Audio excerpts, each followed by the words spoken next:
Hey, Chris Robinson here, and I want to welcome you to Maxwell Leadership today. I'm joined by Jared Cagle. We're going to be watching some video clips today on management and leadership and how we can help you become a better leader for the teams that you lead. We'll jump into these videos and we'll see you on the other side. The real job of a leader is not about being in charge, it's about taking care of those in our charge. When we're junior, our only responsibility is to be good at our jobs. That's all we really have to do. And if you're good at your job, they'll promote you.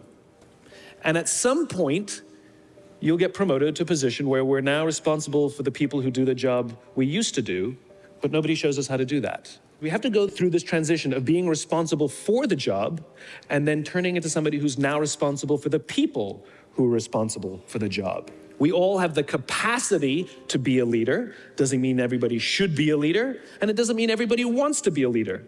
And the reason is because it comes at great personal sacrifice. Remember, you're not in charge, you're responsible for those in your charge. Yeah, Simon's absolutely right. In this particular clip, he's talking about becoming a leader. When I think about my leadership journey, that was probably one of the greatest revelations that I had. It actually came from John Maxwell's book, The 21 Laws of Leadership, and it was the law of the lid. Now, inside the law of the lid, there's two graphs that are inside of this book. On one graph, it showed, just like Simon talked about, a graph with me being very good at my job. And the way that I created that was that I wanted to be the star. When you're trying to get promoted on the job, what the whole goal is how do I become the best? How can I look like the best? How can I be the best? I want to be the best. And it's really focusing on that skill development. But when I looked at the second graph that's inside the 21 laws there was another graph that had on the left-hand side of the axis, there was leadership ability. And it's something that I never pondered, never thought, but he told us in the book that leadership is a learnable skill. And what that graph showed is that if I could increase my leadership ability, my overall effectiveness would be so much greater. But that's when I had the greatest shift and revelation in my leadership journey, is because what happened in that moment, I had the thought of how much more valuable could I be if I wasn't the star, but I was the star creator. And I began to work every single day to figure out how can I open up doors, create leaders, and become the star creator. And that made me more valuable to that company than I could ever be by just simply being a great star on my own. That's so rich. I remember this talk very well. This is actually on one of our stages. My man Simon is ripping a clip from Live to Lead, maybe 2014, 15, can't remember, one of those years back there, which is awesome. It's still relevant today. We are not just leading ourselves, we're also leading others if we're a leader. And you think about other areas, not just in a business context, but business principles apply in other spheres of influence as well. This made me immediately think of how people are equipped to be a part of the military. Let's use that as an example. We don't send someone into a battlefield without proper equipment, not just the equipment they're carrying, but also equipping their mind for what's to come, and understanding who's on their left, who's on their right, understanding the team dynamic, understanding the plan and the plan of action and the steps that they're going to be taking, the mission, the purpose that's in front of them. Like we sometimes, I think we think that we can just waltz into a challenge as if we're going to be able to tackle it without a plan or without the proper equipment. And sometimes the better you are as a leader, the more confident you are in yourself and being able to handle whatever comes at you. But your team is sitting there like, I need some I need some equipping. I need to understand what we're doing here. I think we need less stars, to your point earlier, Chris. We need less stars and we need more equippers. That's what our teams are longing for. Like, make me better, make me better so that our team can be better. And the best leaders at times are seen as the most important and the star of the show. But the reality is the best leaders are the ones who make everybody else the star of the show. and they don't put themselves on a pedestal, but they raise up everybody else. They bring the best out of them. You're responsible for your most appreciable asset, which is your people, taking care of them. They're in your charge. And so not just being there for them, but also giving them what they need to be able to do the job effectively. And then on the back end of that, giving the proper feedback and the proper praise when it's necessary so that we can continue to take more ground. First, differentiate between leadership and management, because they're not the same thing. And most small business people just do management. Management is having the power to tell people what to do, to get people to do what they did yesterday, but faster and cheaper. And we need management because that creates the industrial economy. It enables us to make and keep promises. But leadership is not mandatory. Leadership is voluntary. Leadership is I choose to lead or I choose to follow you. And because it's voluntary, because we're doing something that might not work, it's not for everybody, but it's where all the juice lies. Because when we lean into leadership, when we assert to people that we think something might work, we might feel inside like we're not so sure, but we're offering this tremendous privilege, this gift to the people we work with, which is they're hoping that someone will open a door and shine a light. That's our job. I'm not going to disagree with Seth here. He's a lot smarter than I am. But what I will say is management is very important. I think when I was a young leader, still a young leader, but young in my journey, I was looking at leadership and management as two polar opposites. And almost this buzzword of micromanagement made me even more excited about separating leadership and management. But the truth is, if you're going to lead somebody, you also have to be able to manage.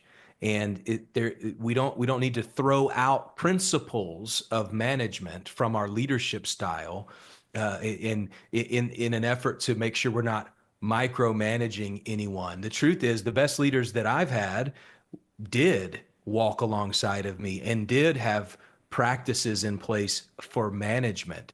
It wasn't like an assembly line where it was all transactional and I knew in boop, boop, boop, you got to make it through. That's not how they led me. But at the same time, they blended leadership, which is influence, and management into the same thing. It wasn't two separate entities. Sometimes I think the leaders that are staying away from management because it's become this buzzword or even a bad term within leadership, they're the ones who have teams that are more aimless.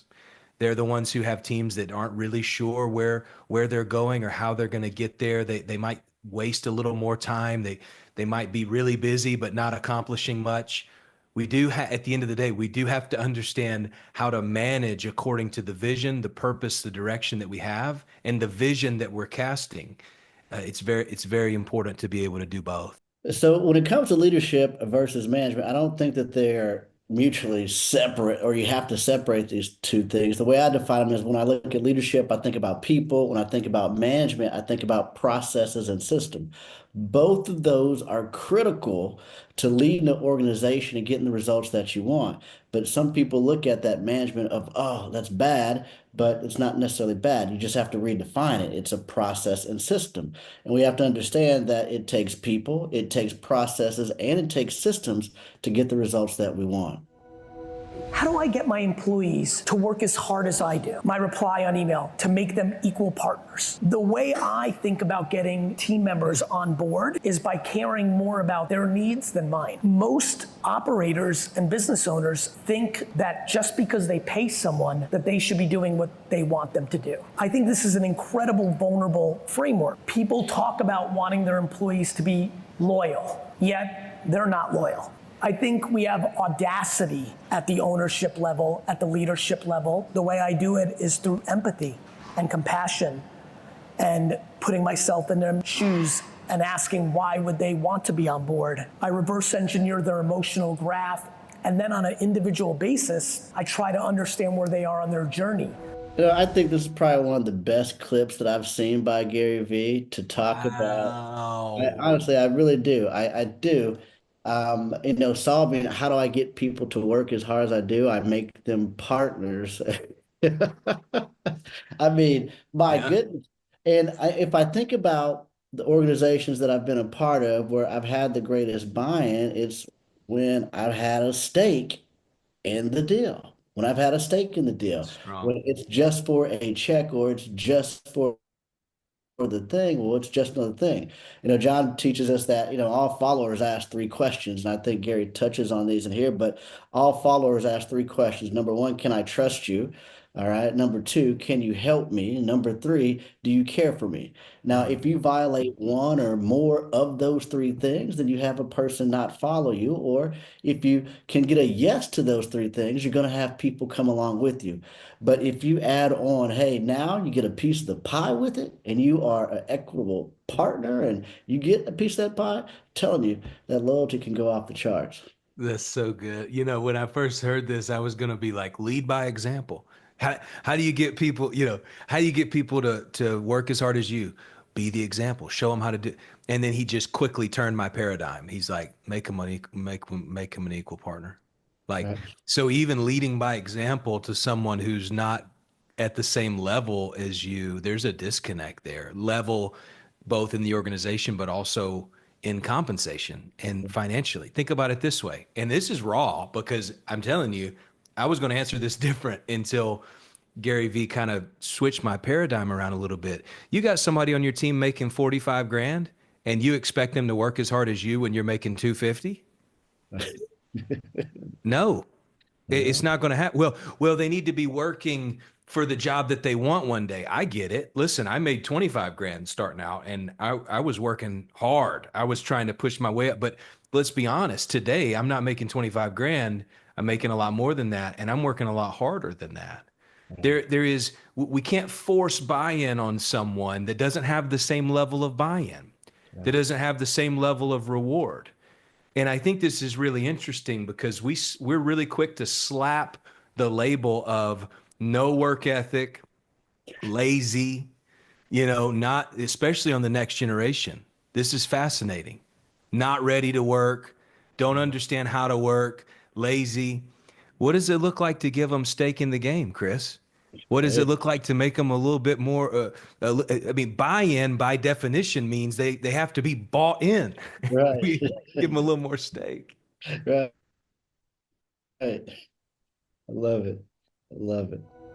5 traits of a great boss. Number 1, listening. It's not always about you and you think you're right all the time. Maybe you're not. Number 2, appreciation. Just value the people. Just treat them like a person. Number 3, humility. They are humble. They understand. When I get on a boat, they need the whole damn crew with them. Number 4, trust. They're not micromanaging every little thing. And number 5 is caring. They genuinely care about their people. Somebody comes and they says, hey, I have an emergency. Your response should be, what can I do to help? I love this guy. This guy's in the kitchen. Yeah, Right. this is one of the most transactional environments I've ever seen. And all he's talking about is people and relationships. All these principles are people principles, all Right. of them. Empathy, listening. How are you connecting with your people? He could be just driving them according to tasks that are very clear and right in front of them. But all he's talking about is people principle. I have no idea who he is, but so far so good for me, Chris. Yeah. Well, I mean, here's the thing. People are people. And if I boil leadership down to two simple things, is treat people like people and adults like adults. I love his quick 5-step list. And what I love about it, yeah, he is in the truck. He is out on the street, or in the kitchen. I can't tell if that's a food truck or It not. probably is a food truck. You're right. Okay. But hey, those principles apply in any industry. And so I do want to highlight that he talked about, is appreciation.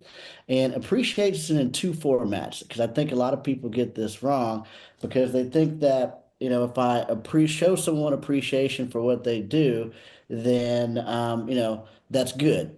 But you need to do it in two places. You need to do it privately, and then you need to do it publicly. You do it privately and you need to do it publicly. You do it privately because you feel the hole in their heart. You do it publicly to let others around know, because no matter how deep inside, how humble we are, and how proud we are to hear it, there's something different that happens when our boss, our leader goes off and begins to share to publicly about how great we are. And so making sure that we bridge that gap of appreciating people privately and publicly, I think can go a very, very long way. Let's go with the idea, the theory that he's in the food truck for a second, right? Yep. So fast paced. I'm guessing he's in New York City. We're just going to go with that. It's kind of giving me those vibes right now. I don't know if there's hot dogs in there, but it's something that's got to move fast, fast paced. He's got customers always. You're never too busy. You're never moving too fast to do the people principles well. Right. Humility, appreciation, empathy, listening. Listen to what my man's talking about here. He's taking the time to do the people principles well, even in a fast paced, high intensity type of environment. Most of our environments, I mean, I know my team, it's not moving at this type of pace. It doesn't have this type of urgency and intensity on a minute by minute basis. I can surely take time for people principles with the pace that I'm on. If my guy here, who I think his name's probably Richard, is kind of what I'm seeing in this food truck in New York City, he can take time, and so can we. Yeah.